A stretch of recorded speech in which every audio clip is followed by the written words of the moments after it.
আজকে আমরা একটি হট 60 প্রো প্লাস ওয়ার্ল্ডের সবচেয়ে স্লিম ফোন একসময় এটা হচ্ছে আমরা আনবক্সিং করব। এটা সেল করেছি আমরা পাম্পলে কিস্তিতে সেল দিছি। সো এটা এখন আনবক্সিং করতেছি, আপনারা দেখতে থাকুন এটার ভিতরে কি কি আছে। একদম ইনটেক প্যাকেট আনবক্সিং করা আপনারা দেখতে পাচ্ছেন। এটা হচ্ছে প্যাকেটটা। প্রথমে আপনারা একটা গ্লাস পেপার পাচ্ছেন, curve display, curve glass paper. Then হচ্ছে ডিভাইসটা, এই ডিভাইসটার কালার হচ্ছে টাইটানিয়াম সিলভার কালার।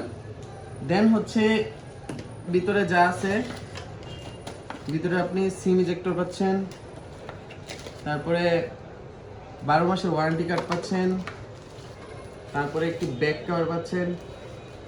এই যে ব্যাক কভারটা, সুন্দর একটা ব্যাক কভার, এবং 45 ওয়াটের একটা ফাস্ট চার্জার পাচ্ছেন, আর সাথে কেবলটা। এই হচ্ছে হট 60 প্রো প্লাস। এটা কিন্তু দুই ভেরিয়েন্টে পাচ্ছেন, একটা হচ্ছে 8128 আর একটা 8256, দুইটা ভেরিয়েন্টে